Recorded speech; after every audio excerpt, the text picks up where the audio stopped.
Hello అండి. Welcome back to my channel. ఈరోజు ఇంకొక వీడియోతో మీ ముందుకొచ్చేసానండి. ఓం శ్రీ మాత్రే నమః.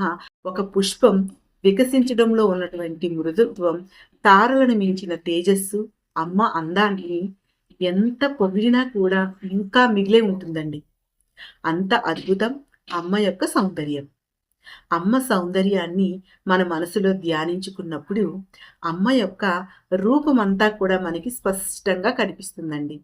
అలా కనిపించాలి అంటే ఈ శ్లోకాలను వివరంగా తెలుసుకోవాలండి. ఇప్పుడు ఇప్పుడు లలితా సహస్రనామంలోని 7వ శ్లోకానికి విభజన, అలాగే ఆ శ్లోకాన్ని ఎలా చదవాలి తెలుసుకుందామండి. ముందుగా మీరు వీడియోని లైక్ చేసి చూడడం స్టార్ట్ చేయండి. ప్లీజ్ అండి. 7వ శ్లోకము. नवचम्पकपुष्पाभा दण्डविराजिता ताराकान्तितिरस्कारि नासाभरणबासुरा. ఈ శ్లోకంలో మనకి 2 నామాలున్నాయండి. మొదటి నామం నవచంపక పుష్పాభ నాసాదండ విరాజిత. 20వ నామం తారాకాంతి తిరస్కారి నాసాభరణ బాసురా. ఇవి 16 అక్షరాల గల నామాలండి. వీటిని విడదీసి చదవకూడదు, అంతా కలిపి ఒకసారి చదవాలండి. నవచంపక పుష్పాభ నాసాదండ విరాజిత.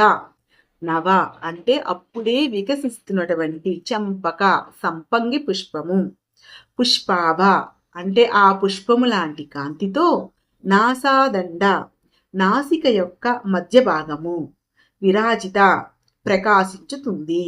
అంటే అమ్మ యొక్క ముఖములో నాసికము అనేది చంపక పుష్పాల మెరుపుతో ప్రకాశవంతంగా ఉంది అని అర్థమండి. చంపక పుష్పము తెల్లగా కొంచెం పసుపు వర్ణంలో మృదువుగా ఉంటుంది. అదే వర్ణం అమ్మ యొక్క నాసికం.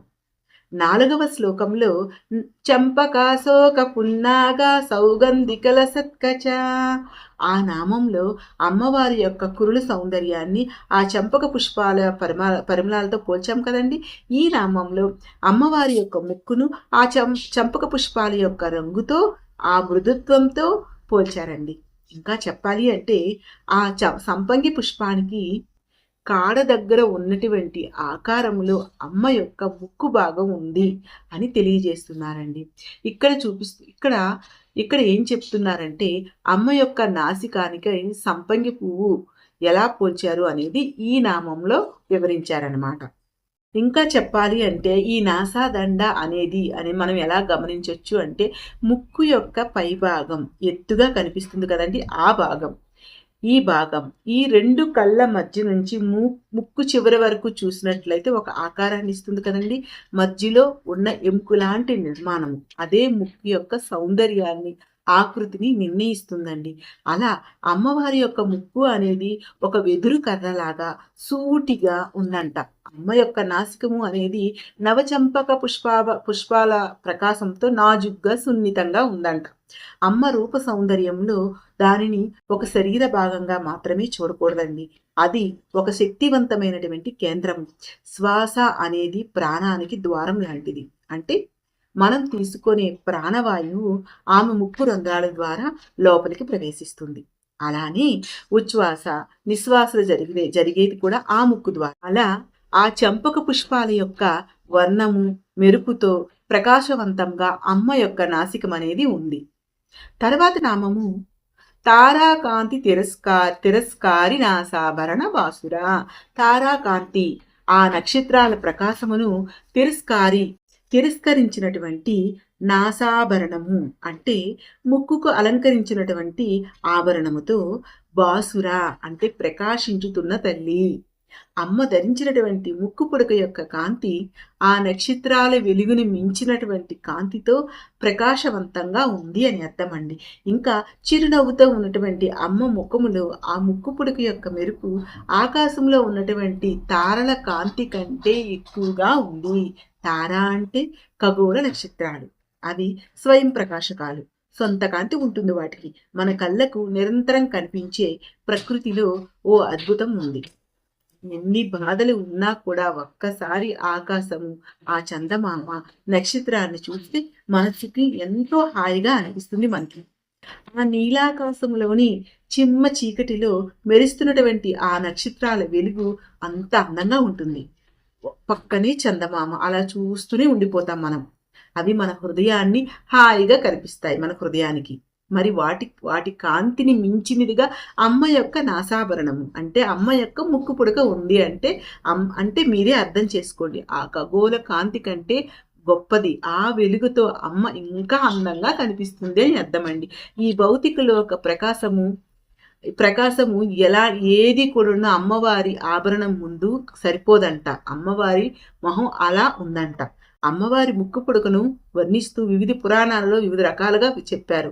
అమ్మవారి ముక్కు పుడక అనేది వజ్రంతో, పగడం, మాణిక్యం, ముత్యం అలాంటి రత్నాలతో వర్ణించారండి. అది మణిద్వీపంలా ప్రకాశిస్తుందని, తారల కాంతిని మించిపోతుందని, శతకోటి సూర్యులకు సమానమని, ఇంకా రక్తవర్ణ తేజస్సు అని అమ్మవారి ముక్కు పుడకను ఎన్నో విధాలుగా వర్ణించారండి. ముక్కు పుడక పెట్టుకుంటే ఆ ముక్కుకి ఆ ముఖానికి చాలా అందంగా ఉంటుంది. ఉత్తర భారతదేశంలో వైపు అయితే పెళ్ళైన స్త్రీలకి ఖచ్చితంగా ముక్కు పుడక అనేది కుట్టించుకుంటారండి. ముక్కు పుడక ఒక అలంకారమే కాదండి, మన ఆరోగ్యానికి, మన నాడీ వ్యవస్థకు చాలా ముఖ్యమైనదంట. ఇంకా లోతుగా తెలుసుకుంటే మన శరీరములో ప్రతి భాగానికి ఒక రహస్యమైనటువంటి తత్వం ప్రతిబింబిస్తుంది.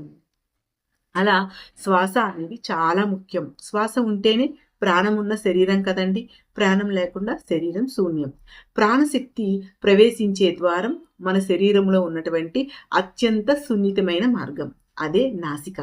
దాని ద్వారానే జరుగుతుంది కదా. ఈ నామంలో అమ్మ నాసికం అనేది దివ్యమైన చంపక పుష్పంలా ప్రకాశిస్తూ జీవశక్తి ప్రవేశించే మార్గాన్ని సూచిస్తుంది. ఆ నాసాదండం ద్వారా శ్వాస ప్రవహిస్తుంది, అంటే ప్రాణం ప్రవహిస్తుంది. ఆ జీవశక్తి మనిషి లోపల చైతన్యాన్ని నింపుతుందండి.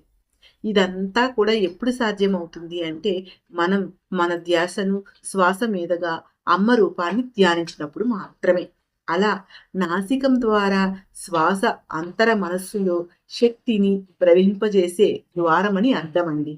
ఈ ప్రవహించినటువంటి శక్తి ప్రాణవాయువు శరీరం అంతా వ్యాపిస్తుంది. అప్పుడు ప్రతి శ్వాసలో కూడా అమ్మను మనం గుర్తించగలగాలండి.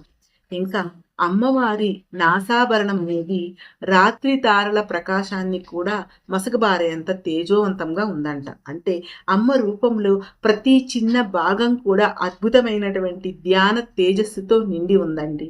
ఇప్పుడు కాసేపు అమ్మ మీద మన మనసును నిలుపుకుందామండి. అలానే ఈ శ్లోకాన్ని ఇంకొకసారి గుర్తు చేసుకుందామండి.